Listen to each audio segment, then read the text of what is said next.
네, 안녕하세요. 이번 영상은 미래에셋 HTS가 좀 안 되고 있어서 키움증권을 통해서 이제 종목들을 설명을 하려고 생각하고 있습니다. 이제 그동안 뭐 주도주 분석이나 시황 분석 같은 거를 많이 했기 때문에 이번 영상에서는 제가 보고 있는 종목들을 어떻게 매매를 앞으로 할지 이 대표적인 종목을 선정을 하겠습니다. 첫 번째는 현대건설, 그다음에 두산밥켓, 그리고 어제 영상에 찍었던 현대 호텔신라, 그리고 레드캡 투어, 또 눈여겨보고 있는 것들이 현대미포조선 같은 조선주, 그리고 자동차 같은 기아나 현대차, 그리고 삼성전자, 하이닉스, 이렇게 한번 하도록 하겠습니다. 이 외에 여러가지 또 다른 종목들을 궁금하신 종목들이 있다면 제가 한번 댓글로 남겨주시면 보고 관련해서 아는 만큼 설명을 드리도록 하겠습니다. 그래서 이번에는 이제 한번 요거에 대해서 한번 해볼 건데, 일단 현대건설에 대해서 말씀을 드리자면, 현대건설 같은 경우는 어제 영상에서 한번 말씀드렸던 적이 있는데, 이렇게 월봉에서 이 122평선을 돌파를 하고 난 이후에 이 122평선까지 다시 눌릴 수 있다. 그래서 5만원 정도까지 올 수 있다 했는데, 이게 참 특이하게도 하루 만에 이렇게 와버렸습니다. 그래서 오늘 아침에 그냥 개파락하고 나서 바로 이렇게 밀어버렸기 때문에 좀 대응하기가 쉽지 않았을 수가 있는데, 이런 식의 이제 패턴이 나오고 나서 월봉을 딱 보면은 이제 122평선을 저항선 삼아서 결국 윗꼬리를 만든 모습을 우리가 확인할 수 있습니다. 이런 종목들을 살펴보자면, 예전에 KB금융이 지금 보시면은 여기서 62평선을 이제 돌파를 하고 나서 그 다음에 눌리고 그 다음에 다시 재돌파할 때 이렇게 시세가 나오지 않았습니까? 그렇기 때문에 현대건설도 월봉에서 지금 여기서 눌림이 나왔는데, 이 이후에 눌림이 어디까지 나올지는 모르겠지만 만약에 밑에서 올라오고 있는 21선까지도 눌린다면 이런 부분에서 잡고 좀 오랜 기간 보유를 하게 되면 나중에는 결국은 KB금융처럼 이런 식의 이평선을 재돌파할 때 시세가 나올 수도 있고, 또 비슷한 차트로는 포스코를 보시면은 여기서 지금 120평선 요 자리를 지금 윗꼬리를 달고 그 다음에 다시 또 재도전해서 지금 포스코처럼 이런 식으로 재돌파할 때 시세가 나올 수 있다. 그래서 현대건설은 지금 현재는 이 122평선을 저항 삼아 있지만 한 달 또는 길어야 두 달 정도 되는 타이밍에 만약에 이 자리를 재돌파하게 된다면 시세가 제법 좀 커져서 대략 6만원 정도 근처까지도 올 수 있다고 생각하시면 됩니다. 그래서 현대건설은 월봉 122평 저항이 있고, 그 다음에 월봉상 2개 정도 봉을 더 기다려야 된다.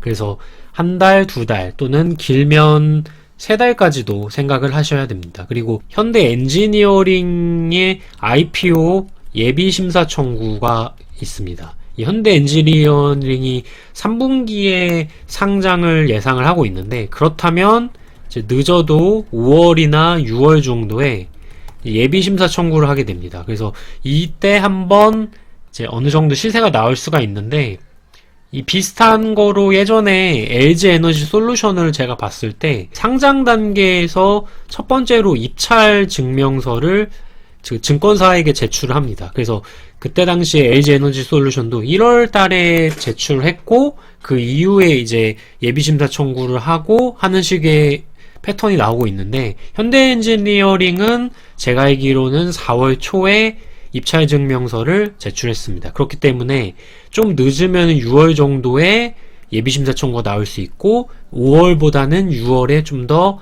좋은 봉이 나올 수가 있다고 생각하시면 됩니다.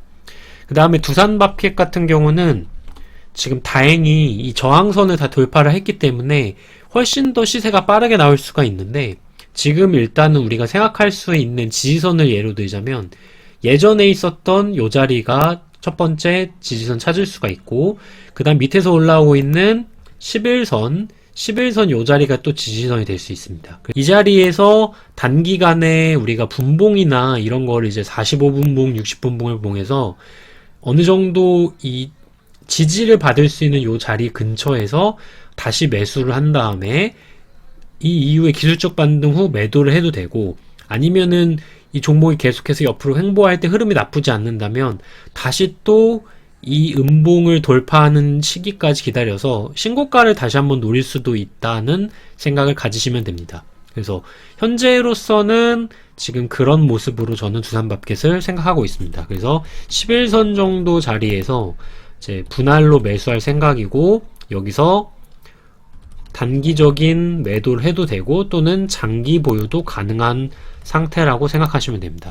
그리고 호텔신라 같은 경우는 지금 호텔신라를 제가 어제 한번 말씀드렸는데 오늘 바로 이렇게 음봉이 좀 세게 나왔습니다. 근데 제가 매매 동향을 보기 전까지는 조금 이 차트 모양이 좋지 않아서 안 좋게 생각을 했는데, 지금 보시면은 다행히 외국인하고 기관 또 사모펀드가 들어온 모습을 볼 수가 있기 때문에 이 이후에 지금 월봉에서 어느 정도 이렇게 지지를 받고 나서 요 자리를 지금 돌파를 하려고 하는 시도가 나오기 때문에 월봉상 이평선이 정배열로 바뀌면서 아주 장기적으로 봤을 때는 대략 9만원, 10만원까지도 갈 수 있는 모습입니다. 다만 이 종목이 무거운 종목이기 때문에 조금 시간이 오래 걸릴 수 있다고 생각을 하시면 됩니다. 그래서 호텔신라 같은 경우는 단기 차트는 좋지 않으나 수급이 나쁘지 않다. 그래서 장기 보유에 적합하다 생각하시면 됩니다. 그리고 레드캡 투어 같은 경우는 조금 오늘 급등한 모습을 볼 수가 있는데, 조금 지금 제가 보고 있는 게 이쪽에 있는 요 꼬리 자리를 지금 닿았기 때문에 저는 장중에 이익 실현을 했고, 그 이후에 분봉상 보시면은 이 30분봉 상에서 갑자기 이렇게 거래량이 터지면서 빠졌기 때문에 아마 어느 정도 단기적인 세력이 빠져나갔을 거라고 좀 생각을 하고 있습니다. 그래서 다시 또 눌림을 주면은 그때 매수를 할 수 있지 않을까 생각을 하고 있는데, 비슷한 차트로는 KSS 해운하고 비슷합니다. 그래서 KSS 해운을 보시면 요때 이제 돌파하면서 양봉이 나왔고, 이런 식으로 한 번 더 슈팅이 나올 수는 있지만 충분히 이렇게 다시 매수를 할 기회를 주고 있습니다. 그래서 이 레드캡 투어 같은 경우도 여기서 바로 슈팅이 나올 수도 있고, 아니면 여기서 눌림을 줄 수도 있는데, 눌림을 주면 좋은 매수 타이밍이 될 수 있고, 만약에 슈팅이 나온다면 좀 기다렸다가 매수를 한다고 생각하시면 됩니다. 그 이유는 비슷한 종목들을 보면 아직 차트가 좀 덜 만들어졌습니다. 참 좋은 여행도 보시면은 지금 여기 있는 이 매물대가 되게 많기 때문에 현재의 거래량만 봤을 때는 이 매물대를 뚫기가 조금 어려운 모습이다. 그리고 노랑풍선도 보면은 지금 이 예전에 있었던 요 고점을 돌파를 한 모습이지만 거래량이 어느 정도 매물을 조금 흡수하는 기간이 필요하다고 생각하시면 됩니다. 하지만 여행주에서는 이 레드캡 투어랑 노랑풍선이 대장이기 때문에 이쪽 백신에 관련돼서 이제 기대감을 가질 수 있는 종목으로는 여행사가 가장 좋다고 생각하시면 됩니다. 항공주 같은 경우는 지금 아직도 대한항공을 보면은 오늘도 이렇게 크게 오르긴 했지만 이 매물대가 워낙 많기 때문에 이 어느 정도 좀 강한 기준봉이 좀 필요한 상황입니다. 예를 들어서 S51처럼 이런 식의 저항선을 돌파하는 기준봉이 나온다면 이 대한항공도 충분히 다시 또 추가적인 상승을 예상할 수 있겠지만 현재로서는 그런 약간 봉이 부족한 상황이라고 생각하시면 됩니다. 그리고 현대미포조선을 한번 살펴보자면 현대미포조선은 어제에 이어서 이렇게 급등한 모습을 볼 수가 있는데 비슷한 차트로는 포스코 강판이 될 수가 있습니다. 그래서 이런 식으로 상승이 누름지고 한 번 더 상승하고 계속해서 이렇게 꼬리를 달면서도 올라가고 있는 모습인데 아마 현대미포조선도 계속해서 눌릴 때마다 다시 또 상방의 어떤 흐름이 이루어질 것 같다고 생각하고 있습니다. 다만 이 연봉으로 보시면 이 연봉 시가 자리인 9만원이 얼마 남지 않았고 또 월봉으로 보시더라도 이 예전에 있었던 매물대에 좀 다다랐기 때문에 이 자리에서는 좀 욕심을 조금 덜 부리고 단기적으로 짧게 치고 나가는 만약에 이제 개파락이 나온다면 단기적으로 한 번 더 이제 상승을 짧게 치고 나가는 전략이 좋다고 생각하고 있습니다. 그리고 한국조선해양을 보면은 윗꼬리가 제법 길게 달랐는데 그 이유는 예전에 한번 말씀드린 것처럼 이런 월봉 120평선 저항이 있기 때문에 이 자리를 돌파하더라도 다시 현대건설처럼 이렇게 눌리는 모습을 보이는 겁니다. 이런 경우는 대략 한 달이나 두 달 정도 이제 이후에 올라갈 수가 있다고 생각하시면 됩니다. 만약에 바로 재돌파를 하는 경우도 종종 있는데 그런 경우는 재돌파를 할 때 어느 정도 따라서 하는 패턴, 그리고 OCI처럼 이렇게 단기적으로 한번 시세가 나올 수도 있습니다.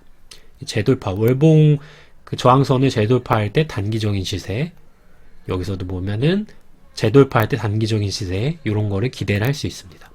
그리고 기아랑 현대차가 있는데 제가 조금 한번 날을 잡아서 한번 말씀을 드리는 게 나을 것 같습니다. 그래서 이 부분은 조금 빼고, 그리고 삼성전자랑 하이닉스까지만 오늘 하도록 하겠습니다. 삼성전자랑 하이닉스 같은 경우는 일단 삼성전자는 예전에 제가 말씀드렸던 것처럼 이 자리가 좋은 지지선이 되는데 이 자리를 지금 계속해서 깨려고 하는 모습이 나오고 있습니다.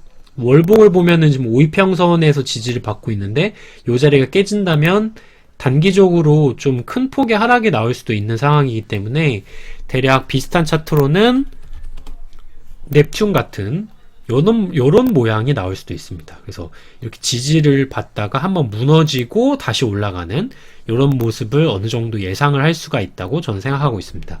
그리고 하이닉스 같은 경우도 지금 계속해서 빠지고 있는데 중요한 주봉 이 22평선을 종가상 깨버린 주봉이기 때문에 추가적인 하락이 가능한 모습이고, 그래서 그 다음 지지선으로 생각할 수 있는 게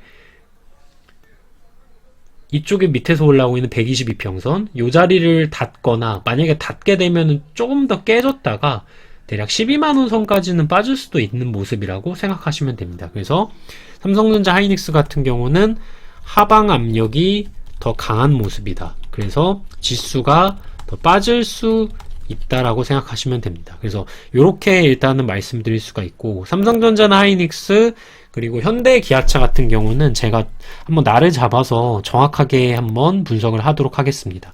네, 오늘 이제 보시고 혹시나 궁금하신 종목들이 있다면 제가 다른 영상을 찍을 때 한번 같이 한번 올리도록 하겠습니다. 네, 댓글로 남겨주시면 감사하겠습니다.